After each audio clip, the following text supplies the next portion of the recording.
Don't be ridiculous. Why would we waste money on your debutante ball when you don't even try to look presentable? Mom's words cut through me like a knife as I stood in our living room, my hands trembling at my sides. My twin sister Vanessa sat smugly on the couch, already flipping through designer gown catalogs for her own upcoming celebration. But it's my 16th birthday too, I protested, my voice smaller than I intended. We're twins. It's supposed to be for both of us. Isabella, my father sighed, not even looking up from his newspaper. Be reasonable. These events are about making connections, finding suitable matches. It's just a matter of investment. Paying for yours would be a waste of money. I fought back tears as my mother nodded in agreement. Vanessa is the pretty one, sweetheart. Well, you have other qualities. You should understand the difference by now. My name is Isabella Murder, and at 16 I learned exactly where I stood in my family's hierarchy. While my twin sister Vanessa was groomed to be the family beauty, destined for a strategic marriage to elevate our middle-class status, I was the afterthought, the plain one who needed to be realistic about her prospects. We weren't wealthy, but my parents were determined to invest every spare dollar into Vanessa's social debut.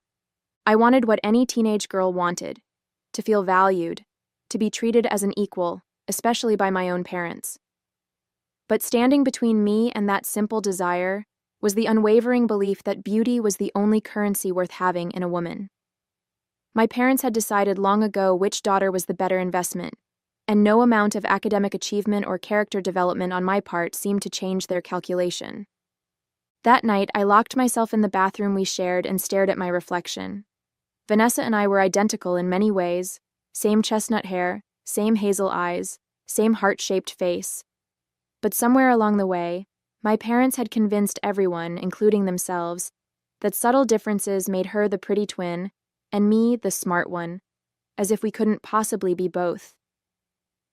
When I emerged an hour later, I overheard my parents in their bedroom, their voices carrying through the thin walls of our modest Minneapolis home. We should start looking at college options for Isabella, my father was saying. Something practical, affordable. Agreed, my mother replied. We'll need to save everything else for Vanessa's wedding fund. With the right introduction at her debut, who knows? She might not even need college. I pressed my back against the wall, a chill running through me.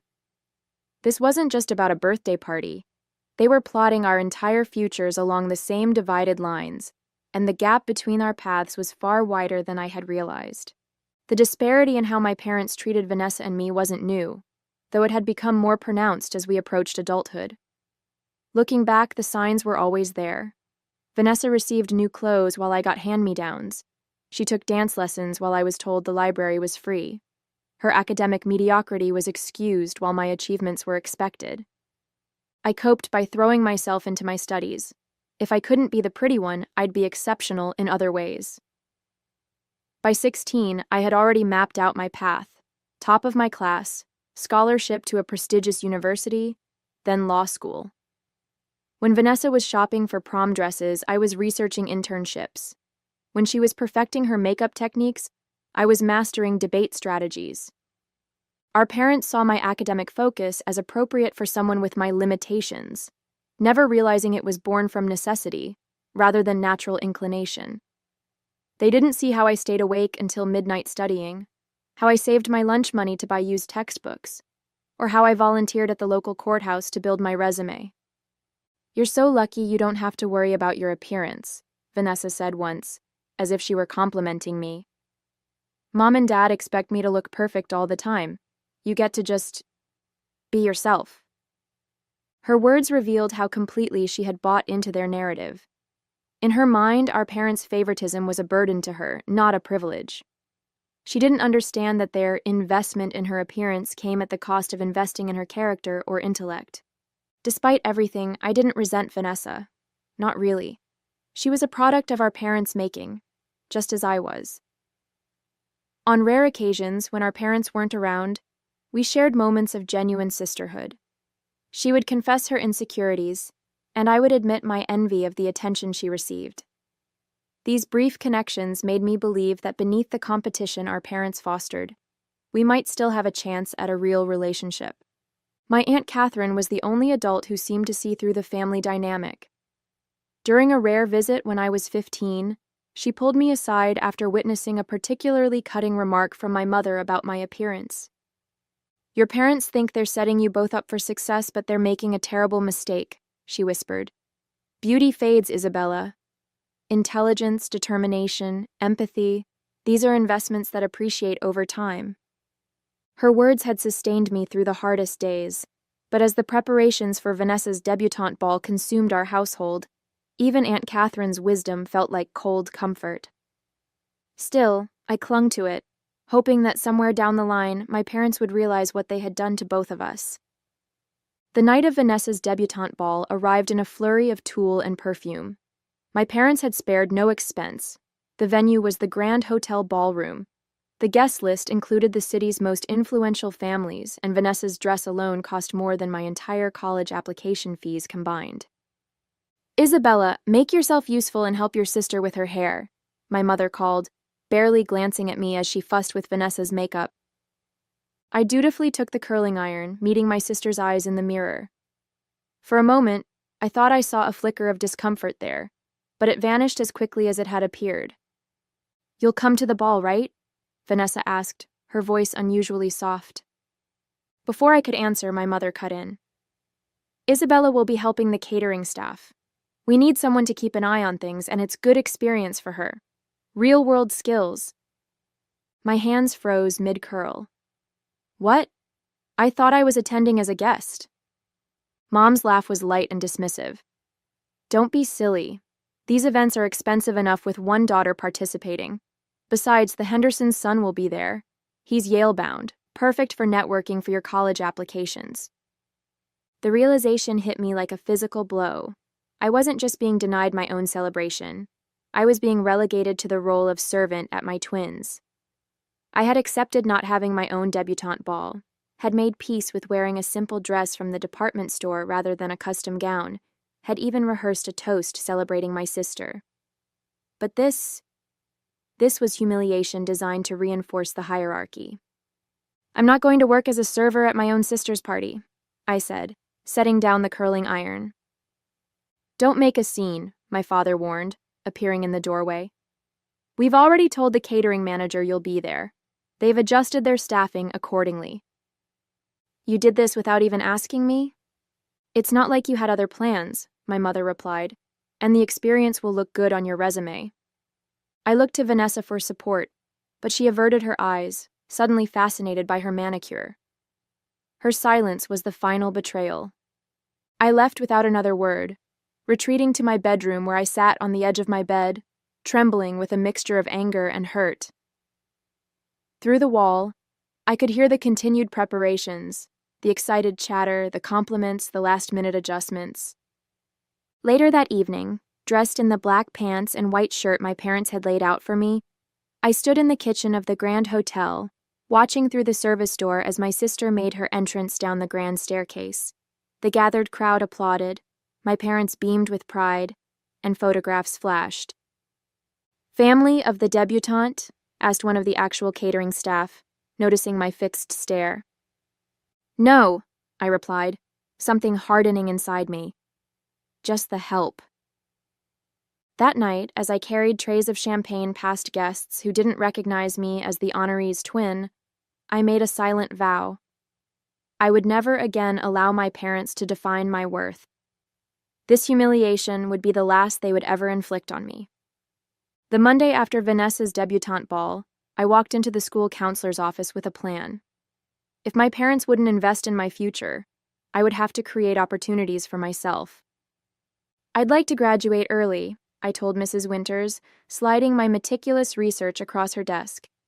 "I've calculated the credits I need, and with summer courses and extra classes, I can finish by December instead of May." Mrs. Winters reviewed my proposal, her eyebrows rising. "This is quite ambitious, Isabella. May I ask why?" "The sooner I graduate, the sooner I can start college and become self-sufficient," I replied, the humiliation of the ball still raw. "I've researched scholarship opportunities and early admission programs. I just need your help making it happen." To my relief, Mrs. Winters became my advocate. Within weeks, I was enrolled in additional courses and weekend programs. My days started at dawn and ended long after sunset, but each completed assignment felt like a step toward freedom. My parents, predictably, were less than supportive. "This is unnecessary," my father argued when I explained my new schedule. "You're pushing yourself too hard. No one expects you to compete with your sister's social success." "I'm not competing with Vanessa," I replied evenly. "I'm securing my future." "What future?" "You're 16, my mother scoffed. "Your father and I have already discussed your college options. There's a nice state school that would be perfectly adequate for someone with your practical outlook." "I'm applying to top-tier universities," I stated firmly, "and I'm going to get in." My mother exchanged a look with my father, a mixture of amusement and pity. "With what money, Isabella? Those schools cost a fortune, and we've been clear about our financial priorities." "I'll get scholarships," I said, refusing to back down. "I've already been in contact with several programs." "And if you don't?" my father challenged. "We've allocated our savings for Vanessa's future. You've always been the practical one. Be practical now." Their united front was infuriating, but not surprising. What I hadn't expected was Vanessa's reaction when she found me researching application fees late one night. "They'll never let you do it, you know," she said, leaning against my doorframe. "They have everything planned out already. You're supposed to go to community college, then transfer somewhere cheap and respectable. Nothing flashy." I looked up from my laptop. "Is that what they've told you?" "Among other things," she shrugged. "They need to save money for my wedding, for when I meet the right guy. That's the big investment now that the ball is over." The casual way she revealed their long-term discrimination made my stomach turn. "And what about your education?" I asked. "Oh, I'll take some classes," she replied dismissively. "Maybe interior design or something fun. Nothing intense like what you want to do." For a moment, I felt a flash of sympathy for Vanessa. She was as much a prisoner of their expectations as I was, just in a gilded cage rather than a plain one. My early graduation plan faced another setback when I returned home one day to find my school acceptance letter package, carefully hidden in my underwear drawer, spread open on the kitchen table. My mother sat there, her lips pressed into a thin line. "Harvard, Yale, Columbia," she read, her voice cold. "These application fees alone could buy Vanessa's prom dress. You spent your savings on this fantasy?" "It's not a fantasy," I said, trying to keep my voice steady. "I have the grades, the test scores, the extracurriculars." "What you don't have is our permission," my father interrupted, entering the kitchen. "Or our financial support. This ends now, Isabella." I'd expected resistance, but not sabotage. As I gathered my dismantled future from the table, I realized I had underestimated how determined they were to keep me in my assigned place. What I had thought was mere favoritism was actually something more insidious. They weren't just building Vanessa up.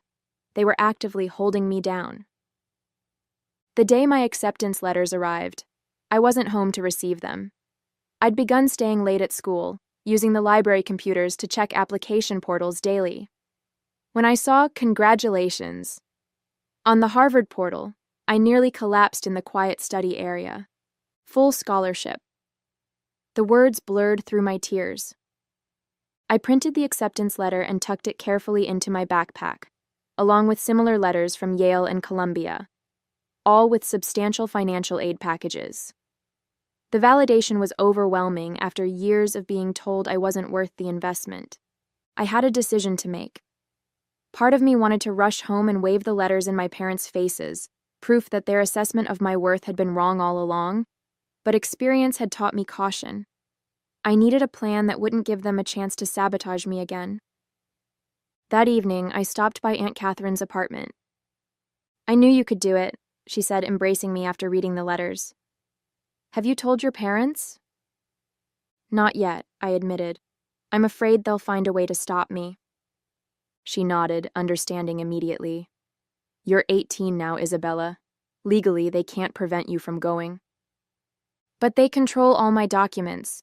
Birth certificate, social security card, everything I'd need to register. Aunt Catherine's expression shifted. Actually, they don't. She disappeared into her bedroom and returned with a sealed envelope. After the debutante ball incident, I prepared for this day. I've spent the last 2 years obtaining duplicates of all your essential documents. I stared at her, stunned. How did you... I'm still your legal guardian on paper, she explained. Your parents named me as backup when you girls were born, and they never changed it. I didn't tell you because I didn't want to give you false hope, but I've also been saving for you. She handed me a bank statement showing an account in my name with nearly $25,000. It's not enough for full tuition, but with your scholarships... It's more than enough, I whispered, my hands trembling. Aunt Catherine, I don't know how to thank you. Just excel, she said simply. That's all the thanks I need. As I left her apartment, clutching the envelope of documents and the account information, I felt lighter than I had in years. For the first time, my future was truly in my hands. But the universe wasn't done with surprises. When I arrived home, I found Vanessa sitting alone in the dark living room. Where have you been? She asked, her voice strangely flat. At the library, I replied automatically. She held up 3 envelopes, my college acceptance letters. The physical copies had arrived while I was out. These came today, she said. I intercepted them before Mom and Dad got home. My heart sank. Vanessa, please. Harvard, Yale, Columbia, she read, her voice breaking slightly. All with scholarships, full ride at Harvard. I reached for the letters, but she pulled them back. Did you know, she continued, that I applied to colleges too? State schools, nothing fancy. I got in, but when I told Mom and Dad, they said it wasn't part of the plan. That the money was better spent on my social connections than on unnecessary education. I stared at her, struggling to process this revelation. You wanted to go to college? Of course I did, she snapped, tears welling in her eyes. Do you think I enjoy being treated like some prize heifer being groomed for market, having my entire worth tied to whether I can attract a wealthy husband? The realization hit me like a tidal wave. All these years, I'd thought Vanessa was their willing accomplice in my marginalization. I'd never considered that she might be trapped in her own way, crushed under the weight of different but equally damaging expectations. I didn't know, I said quietly. No, you didn't, she replied, wiping her eyes. Just like I never knew you were applying to Ivy League schools. They've kept us so focused on competing with each other that we never saw how they were controlling us both. She handed me the acceptance letters. Here, take these and go. One of us should escape at least. 2 months later, with graduation behind me and summer fading into autumn, I was preparing to leave for Harvard. My parents had moved from outright opposition to grudging acknowledgement, though they maintained that I was making a mistake. Liberal arts is a waste, my father reminded me over dinner. You should have at least chosen something practical like accounting. I'm majoring in political science with a pre-law track, I replied for the 12th time, and I have a full scholarship. It's hardly a waste. We'll see, my mother said with a tight smile. When Vanessa is settled with a good husband, you might regret all this independence. Vanessa, who had been pushing food around her plate, looked up sharply. Can we not talk about my hypothetical husband for one meal? Isabella's about to leave for Harvard. Harvard. Our parents exchanged looks but said nothing more. Since our late-night conversation, Vanessa and I had formed a fragile alliance. She had helped me pack in secret, storing boxes at Aunt Catherine's until I was ready to leave. In return, I'd been researching how she might pursue education later, perhaps after she turned 21, and had more legal control over her life. The night before my departure, as I finished packing my remaining belongings, my father knocked on my bedroom door. We need to discuss finances, he said, sitting on the edge of my bed without invitation. My scholarship covers tuition, room, and board, I replied warily. Aunt Catherine's helping with books and living expenses. Yes, well, about that, he began, his expression shifting to the one he used for serious financial discussions. Your mother and I have been thinking. Now that you're going to this fancy school, you'll have connections to important people. It would be good for you to maintain ties with the family. I waited, sensing the real purpose of this conversation approaching. We've invested a lot in you over the years, he continued. Your upbringing, your education through high school. It's only fair that once you're established, you help support the family in return, especially your sister. I stared at him, incredulous. Are you asking me to pay you back for raising me? Not immediately, he clarified, as if that made it better. But down the line, when you're working as a lawyer, we expect you to contribute. Family helps family. The audacity was breathtaking. After years of telling me I wasn't worth investing in, they were now trying to stake a claim on my future earnings. I'll think about it, I said neutrally, unwilling to spark a fight the night before my departure. My father seemed satisfied with this non-commitment and left me to my packing. As soon as he was gone, I texted Vanessa. Need to talk. Meet at Catherine's tomorrow before I leave. The next morning, I loaded my belongings into Aunt Catherine's car. My parents watched from the porch, their expressions a mixture of resentment and something that might have been pride had they allowed themselves to feel it. Remember what we discussed, my father said as I prepared to leave. I will, I replied, the words deliberately ambiguous. At Aunt Catherine's apartment, Vanessa was waiting. Her eyes were red-rimmed, but she smiled when she saw me. Ready for your grand escape? She asked, helping me with the last of my bags. Almost, I said. But first, I need to tell you something. I explained my father's visit, his expectation that I would financially support the family, particularly her, once I became successful. They're already planning how to use you to control me, I finished. Vanessa's face hardened. They never stop, do they? No, I agreed, but we can. I outlined my plan, a way for both of us to break free. I would go to Harvard as planned, but I would also help Vanessa apply for late admission to a college near me. With Aunt Catherine's assistance, we could get her out from under our parents' influence as well. They'll cut me off completely, Vanessa warned. Let them, I replied. Between my scholarship, Aunt Catherine's savings, and part-time jobs, we can make it work. We'll be free. Vanessa hesitated, years of conditioning visible in her uncertainty. What if I'm not smart enough? What if I can't make it on my own? You can, I assured her, and you won't be on your own. We'll be together, equals at last. As we finalized our plan, a complication arose that we hadn't anticipated. My phone buzzed with a text from my mother. Your father and I are coming to Boston with you. We've booked a hotel for the week. We want to see where our investment is going. I showed the message to Vanessa and Aunt Catherine. They're going to try to establish a foothold, Aunt Catherine warned. Make connections at Harvard, ingratiate themselves with your professors and classmates. They'll turn your achievement into their social currency. She was right, and it threatened everything. Not just my fresh start, but Vanessa's potential escape as well. The moment called for decisive action, but with my departure just hours away, our carefully constructed plan seemed suddenly fragile, teetering on the edge of collapse. 10 years passed in a blur of achievement and growth. I graduated from Harvard with honors, completed law school at Columbia, and secured a position at Preston and Associates, one of Minneapolis's most prestigious law firms. At 36, I had made partner, the youngest in the firm's history. Vanessa's path had been rockier. Despite our plans, she had ultimately stayed behind, swayed by our parents' emotional manipulation and promises that they would support her educational aspirations when the time was right.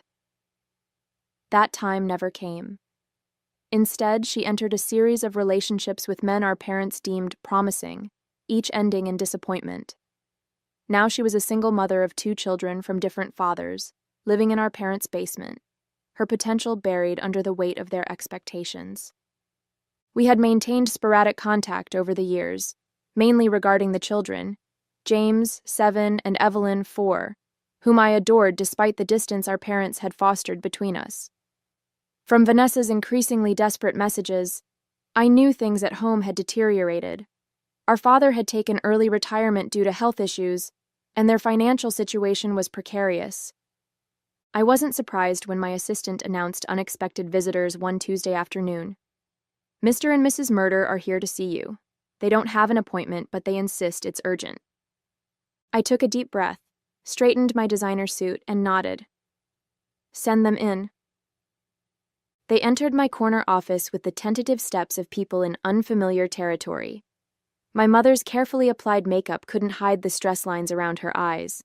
My father, once imposing, now leaned heavily on a cane, his confidence diminished with his health. Isabella, my mother began, attempting warmth. You look successful. I am, I confirmed, not offering them seats. What brings you here after all this time? My father cleared his throat. We need your help. The medical bills, the mortgage. We're facing bankruptcy. Vanessa can't work with the children, and we thought, given your position now. I studied them for a long moment, memories of their countless rejections, from the debutante ball to their dismissal of my academic achievements, flooding back with crystal clarity. I don't think so, I replied calmly. You know, it's just a matter of investment. It would be a waste of money. The color drained from my mother's face as her own words returned to haunt her. My father's hands trembled on his cane. That was different, he protested weakly. We were trying to be realistic about your prospects. And I'm being realistic about yours, I replied. You made it clear that family is about investment, not unconditional support. By your own metric, you're a poor investment now. But Vanessa and the children, my mother pleaded. Surely you don't want them to suffer. I moved to the window, looking out at the Minneapolis skyline. That's interesting. You never worried about my suffering. A heavy silence filled the office. 20 years of disparate treatment hung between us, undeniable in its impact. I turned back to face them. While you were spending thousands on Vanessa's gowns and cosmetic procedures, I was investing in my education. While you were parading her before potential husbands, I was building a career. The difference is that my investments yielded returns, and yours didn't. My father's shoulders slumped. We made mistakes, he admitted. But we're still your parents. Biology doesn't entitle you to the fruits of my labor, I said evenly. Especially when you actively tried to prevent me from achieving success. I walked to my desk and pressed the intercom. Patricia, please bring in the documents I prepared earlier. My assistant entered with a folder, which I took and opened deliberately. I won't be giving you money directly, I announced. Instead, I've established educational trust funds for James and Evelyn. I've also arranged for Vanessa to receive vocational training if she chooses. The children will have security and Vanessa will have opportunity. The one thing you never truly gave either of us. I handed them the documents. True parenting means developing a child's character and abilities, not just exploiting their appearance or achievements for your benefit. You failed us both, just in different ways. As they left my office, visibly shaken, I felt no triumph, only the quiet satisfaction of having finally broken the cycle. Through the window, I watched them shuffle to their modest car, their dreams of financial rescue shattered. Later that evening, I called Vanessa. They came to see you, didn't they? She asked immediately. Yes, I confirmed. I didn't give them what they wanted, but I've made arrangements for you and the children. Real opportunities, not empty promises. There was a long pause before she replied, her voice thick with emotion. Thank you for not forgetting about us. About me.